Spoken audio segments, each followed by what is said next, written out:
선생님이 네가 그럴 수가 있냐 이러면서 이제 선생님한테 대들었다고 교무실로 오라 해서 교무실에 와서 이렇게 많이 맞았어요. 많이 맞고 했는데 맞으면서도 이제 잘못했다 소리는 안 하고 네. 뭐 어쨌든 뭐 꼿꼿하게 맞거나 뭐 또는 그때 대들은 그런 과정을 돌이켜 보면은 아 이게 기존 질서에 순응하지 않고 좀 그 싸우는 스타일이었구나 이렇게.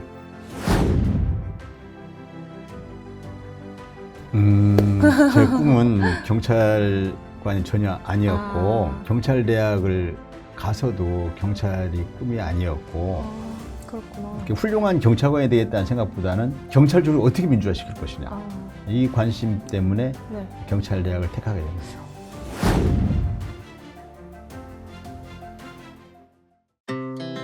Our hearts beat to the city streets. We began to feel the fire. We wanna chase the night, wanna dance to the light. Pull the stars from the sky, just two hearts running wild.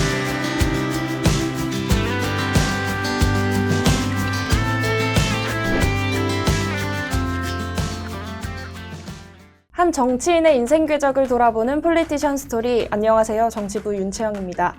오늘은 재선 국회의원이신 조국혁신당 황운하 원내대표님 모셨습니다. 안녕하세요. 안녕하세요. 네, 안녕하세요. 네, 조국혁신당의 황운하 의원입니다. 반갑습니다. 뉴스팸 시청자 여러분.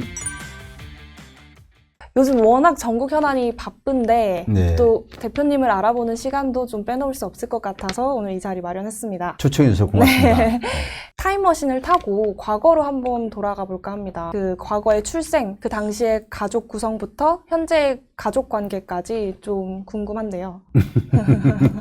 아, 저는 그 삼남 일녀 중에 막내로 태어났고요. 네네. 아버지는 황해도가 고향이신 분이셔서 이제 아버지 가족은 이산 가족이죠. 황해도에서 9월산 유격대 활동을 하시다가 1.4후 때 내려오셔서 대전에 정착을 하시게 된 것이죠. 청주가 고향이신 어머니를 만나셔서 결혼하셔서 이제 삼남 일녀를 두신 것이고 제가 그 중에 막내였고요.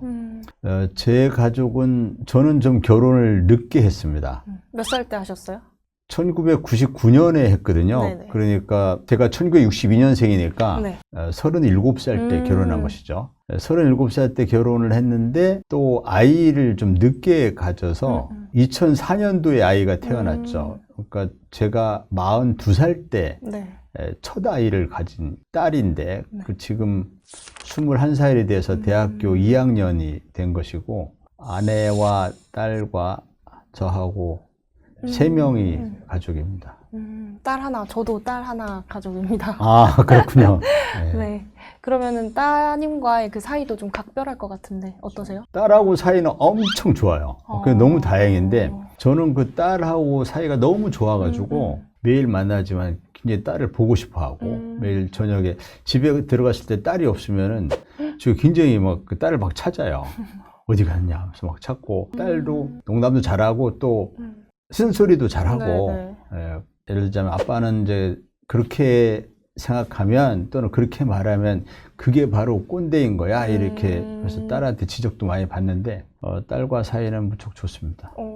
지금 서울에서 같이 살고 계신 거예요? 예, 서울의 강동구에서 살고 있고 대전 중구 그 지역구 의원 할 때는 거의 그 대전 중구 그 집에서 살았고 가끔 서울에 왔고 지금은 거꾸로 서울 집에서 주로 출퇴근을 하고 대전에 가끔 가고 물론 그때 지역구 의원일 때나 지금 비례대표 의원일 때나 토요일 일요일 때는 그 거의 대전에 있습니다. 그 대전에서 태어나시고 또 거기서 자라시고 네. 고등학교 때까지 거기서 마친 걸로 알고 있는데 맞아요. 네네. 예, 그래서 대전에서 초등학교, 중학, 고등학교 다 졸업하고 네. 경찰대학을 입학하기 전까지 대전에서 계속 초중고를 다녔죠. 대전 어느 초등학교예요?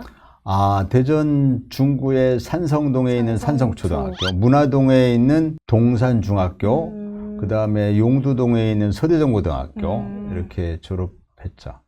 명문고인가요? 다 역사가 오래된 학교들이 아니었어요. 그래서 아니었어요. 산성초는 사회 졸업생, 동산중학교는 9회 졸업생, 서대전고등학교는 6회 졸업생. 예, 다 한 자리 숫자이기 때문에 명문고라 하면 보통 이제 역사가 오랜 전통이 오랜 그 고등학교 학교를 이제 명문고로 하는데 초등학교도 4회 졸업생이니까 얼마 안 됐고 중학교도 9회 졸업생이니까 얼마 안 됐고 고등학교도 6회 졸업생이니까 얼마 안 됐죠. 왜 여쭤봤냐면 어쨌든 근데 굳이 얘기한다면 신흥 네네. 명문고라고 할 수는 있어요. 신흥 명문. 신흥 명문고. 예, 예. 당시 어쨌든 경찰대학 1기로 네. 입학을 하셨잖아요. 네. 그러면 공부를 굉장히 잘 하셨다는 것 같아서 그래서 한번 명문고냐 여쭤봤던 거고 그 경찰대학 1기 졸업생인데 대표님께서는 1기로서의 뭔가 좀 특별함? 자부심? 혹은 그런 게 좀 있을까요? 그 경찰대학은 일기생가라는 노래가 있어요. 네. 2기는 이기생가 노래가 있고 동기생들이 부르는 노래가 있거든요. 1기 우리 동기생가는 제목이 노래가 선구자였어요. 일송정 푸른 소른 하는 그 선구자였어요. 항상 우리는 선구자다. 네. 경찰 조직의 민주화를 이뤄내야 되고 경찰 조직의 중립화를 이뤄내야 되고 어떤 경찰을 검찰로부터 수사권을 독립시켜야 되는 그런 과제가 있고 이런 과제에서 경찰대학 1기 졸업생이 선구자의 역할을 해야 한다. 1기 하면은 이제 선구자라는 그런 이제 무거운 책임감을 항상 느꼈죠. 그리고 경찰대학 학교 전통 또한 그 선후배 문화를 만들어야 되느냐 이것이 전부 1기들이 만들어내야 되는 무에서 유를 창조해야 되는 그런 네. 역할이기 때문에 네. 뭐 매사에 조심스럽고 어른스러워야 되고 또 모범이 돼야 되고 뭐 이런 부담이 늘 따랐고 네. 개척해야 한다. 불모지를 개척해 나가야 한다. 1기 약간 특별함인가? 네. 그렇죠. 그게 기존 경찰 조직이 예컨대 권위주의적이다. 기존 경찰 조직이 부패돼 있다. 기존 경찰 조직의 그 의사소통 방식이 경직돼 있다. 이러면 그거를 깨트리고 새로운 뭐 민주적인 문화, 뭐 청렴한 문화 그런 것을 이제 만들어 나가야 되는 네. 그런 숙제가 늘 있었죠. 그러면 대표님은 어릴 때부터 꿈이 경찰관이셨나요? 제 꿈은 경찰관이 전혀 아니었고 경찰대학을 가서도 경찰이 꿈이 아니었고 그건 좀 놀라운 사실인데 네네네. 그 사실은 고등학교 다닐 때 고등학교 2학년 때 그때가 1979년인데 그때가 박정희 대통령 때인데 네. 박정희 대통령이 12.6 사태로 인해서 궁정동에서 이제 피살당하는 그 일이 있던 해거든요. 12.6. 그리고 그 해 12월 12일이 이른바 영화 서울의 봄의 배경이 됐던 12.12 사태가 있던 해가 그 해이고 그 다음에 1980년에 이른바 5.18이 있었고 이때 정치인 격동기였죠. 12.6 그 일이 있고 나서 그전에는 정치에 대해서 전혀 관심이 없었는데 그 당시 고등학생들이 뭐 정치에 관심 있는 사람이 없었죠. 그냥 박정희 대통령이 나라를 잘 이끄는 걸로만 생각하고 있었단 말이죠. 근데 박정희 대통령이 이렇게 서거하고 난 이후에 지난 박정희 대통령이 지난 시절 무슨 과오를 저질렀는지 뭐 독재가 어쩌고 막 뭐 이런 얘기들이 막 나오는 거예요. 아, 내가 알던 그 세계는 정말 정말 좁은 세계였구나. 이거를 이제 깨우치면서 그때부터 이 정치에 대해서 관심을 계속했어요. 대통령이 한 명이 이렇게 죽고 나니까 막 세상이 완전히 바뀌는 그런 것을 경험을 하면서 정치가 결국 그 세상을 변화시키는 중심이구나라는 그것을 알게 깨달으면서 이제 정치학과를 가려고 했는데 네. 그 당시에 이제 이른바 명문대학교 대학생들은 네.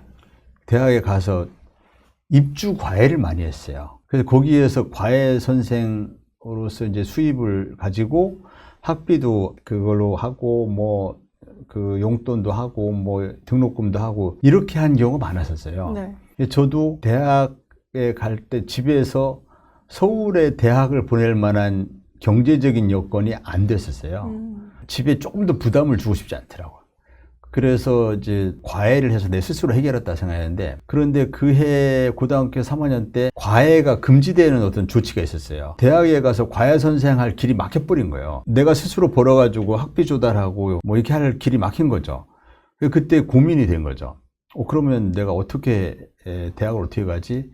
그때 두 가지 길을 있었어요. 하나는 경찰대학이나 육군사관학교를 가서 이제 돈이 전혀 안 들어가는 그런 특수대학을 택하는 방법이 하나 있었고, 또 하나는 4년 장학금을 주는 대학을 선택하는 게 있었어요. 네. 그때 4년 장학금을 주는 대학들이 좀 조건이 좋은 대학이 경희대학교, 그 다음에 중앙대학교, 한양대학교 이런 대학들이 있었어요. 네. 경희대학교가 가장 그 좋은 조건이어서 네. 경찰대학이냐 경희대학교냐를 놓고 고민하다가 네. 경찰대학을 택해서 경찰이 되겠다라고 생각해서 경찰대학을 간 게 아니라 네. 집안 형편 등 그런 걸 고려해서 경찰대학을 가는 것은 장래에 내가 경찰 조직에서 지금까지 경찰 조직을 해서 큰 변화와 개혁을 이룰 수 있는 그런 목표를 가지고 한다면 굉장히 보람이 있을 것이다, 이런 생각을 한 거죠. 경찰대학을 가서도 계속 경찰 조직의 현안이 뭐지?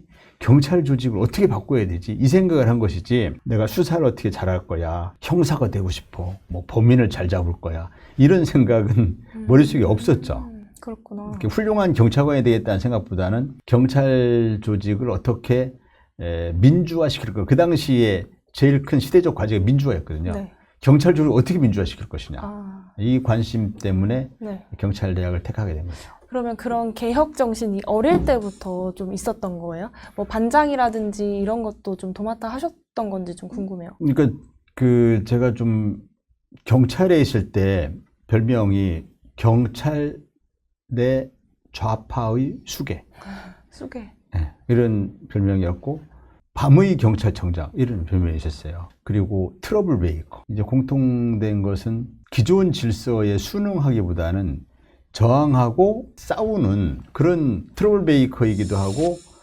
전사이기도 했던 것이죠. 네. 그런 기질이 언제부터 있었나 생각해 보니까 고등학교 때도 그런 기질이 있었더라고. 네. 초등학교, 중학교 때도 그런 기질이 있었던 것 같고. 그런데 고등학교 때 그것이 뚜렷하게 나타난 것이, 네. 제가 고등학교 때 이제 공부를 잘 했거든요. 그 당시 윤리 선생님이 고등학교 2학년 윤리가 세계 철학사였어요. 대입 시험에서는 비중이 굉장히 낮아요. 네. 10점도 안 될 거예요.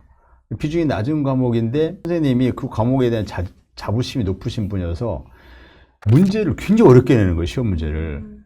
그래서 학생들이 평균 뭐 점수가 60점이 안 나오게 이렇게 굉장히 어렵게 문제를 냈는데, 그 선생님하고 시험 문제 가지고 다퉜어요. 근데 그 선생님은 저를 굉장히 아끼긴 했는데, 수업 시간에 문제풀이 하다가 선생님하고 이렇게 논쟁이 벌어지니까 선생님이 얼굴이 펄개져가지고 네가 그럴 수가 있냐 이러면서 이제 선생님한테 대들었다고 교무실로 오라 해서 교무실에 와서 이렇게 많이 맞았어요. 많이 맞고 했는데, 맞으면서도 이제 잘못했다 소리는 안 하고, 네. 뭐 어쨌든 뭐 꼿꼿하게 맞거나 뭐 또는 그때 대들은 그런 과정을 돌이켜 보면은 이게 기존 질서에 순응하지 않고 좀 싸우는 스타일이었구나, 이렇게 기질이 그랬더라고요. 네. 경찰에 들어와서도 그 기질이 계속 그게 영향을 미쳐가지고, 경찰을 개혁하는 일이 아니라면 내가 경찰에 존재할 이유가 없다, 이렇게 생각할 정도로 경찰 개혁에 좀 경찰에 있으면서 그 일에 좀 집중했죠. 근데 대표님은 대학 학사 마치시고 이후에 석사, 박사까지 또 하셨더라고요. 이렇게 박사까지 하시게 된 좀 계기가 있으세요? 이제 석사 논문, 박사 논문을 보면 좀 이해가 되는데, 네. 석사 때는 공안행정학을 택해서 공안행정학으로 수사지휘권에 관한 연구, 그 지휘 뭐 이런 것이 행정적인 좀 측면에서 바라볼 필요가 있어서, 그래서 공안행정학을 택해서 그 논문을 쓰기 위해서 갔고, 박사는 영장청구권, 영장청구권은 이 헌법에 규정되어 있거든요. 검사의 영장청구권. 그래서 그 헌법 연구를 좀 해야 되겠다. 그래서 성균관대학교에서 헌법으로 이렇게 했는데 둘 다 경찰 수사권 독립에 관한 연구였습니다. 하나는 검사의 수사지휘권을 폐지해야 된다는 연구였고, 하나는 검사의 영장 청구권을 폐지해야 된다는 그 연구였기 때문에 기존 질서, 검사와 경찰의 기존 질서를 깨트리고 새로운 질서를 만들어야 한다는 그런 내용을 담은 거였고, 그 논문을 쓰기 위해서 석사, 박사 과정을 마쳤다, 이렇게 볼 수 있겠습니다. 대표님은 이제 대학 졸업 후에, 경찰대학 졸업 후에 경찰로 처음 일하게 됐을 때 그때 좀 마음가짐은 어떠셨어요? 아까 말씀하셨던 뭐 나는 개혁, 이런 경찰 조직을 바꾸겠다, 이런 생각을 하셨다고 했는데 그런 거 말고 또 뭐 다른 마음가짐이 있었을지. 85년도에 경찰대학을 졸업했거든요. 85년도에 데모가 엄청나게 많을 때였어요. 이른바 데모.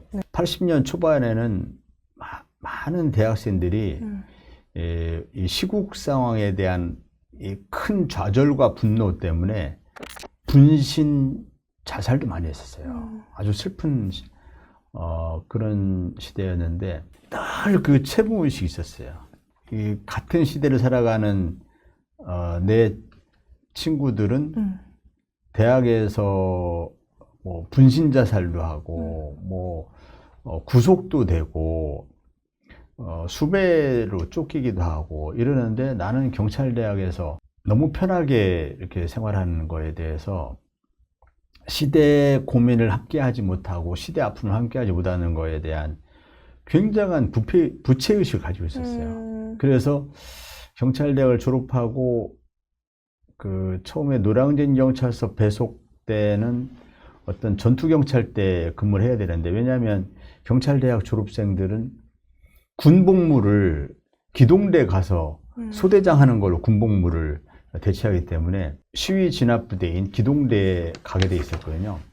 그래서 그때 그 대학생들이 친구들이 이제 나는 그때 중앙대학교를 담당했었어요. 네. 그 중앙대학교 앞에 가서 친구들은 나한테 돌을 던지고 나는 방패로 맞고 가스탄을 쏘고 뭐 이런 관계였어요. 그 이제 끝나고 나면 한바탕 저쪽에서 막 돌 던지고 화염병 던지고 이쪽에서는 가스탄 쏘고 이렇게 해서 한바탕 좀 그 전쟁 치르듯이 하고 나면 그 대학교 정문 앞에 있는 그 친구의 하숙집에 다 같이 모이는 거예요. 모여가지고 이제 야, 그 돌을 그렇게 공중으로 던져야 내가 방패로 막지. 그 땅으로 이렇게 바운드로 던지면 그 막질 못하잖아. 그 불규칙 바운드가 돼가지고 내가 무릎 다치잖아. 이렇게 얘기하고, 그 친구들은 너 아까 가스탄 쏠 때 공중으로 쏴야 되는데 직사포로 쐈지 않냐. 그건 얼마나 위험한데. 뭐 이러면서 서로 이제 뭐 농담처럼 하는 이야기들이지만, 그러나 같이 이제 대한민국을 빨리, 군부 독재를 빨리 끝내야 한다. 그런데 경찰이 막아줘야만이 군인이 안 들어온다. 그거에 대해서는 같은 인식을 하고 있었어요. 그래서 경찰이 막아주고, 그러다가 어느 순간 경찰이 막을 수 없는 상황까지 갔을 때 군이 들어오는 게 아니라 정권이 항복하는 그런 시기가 빨리 왔으면 좋겠다. 근데 그게 빨리 왔죠. 그래서 87년에 이른바 6.29 뭐 이때부터 이제 그 민주화가 그것이 이제 물결이 봇물 터지듯이 이렇게 나오면서 결국 그해 직선제로 개헌이 이루어지고, 그 다음 이제 직선제로 대통령이 새로 뽑히고, 그것이 토대가 돼서 그 후에는 완전히 이제 우리가 민주주의를 이루게 된 거죠. 그래서 그때 그 경찰대학을 졸업하면서 내가 어떤 방법으로 민주화에 기여할 것인가, 이것을 고민을 많이 했었어요.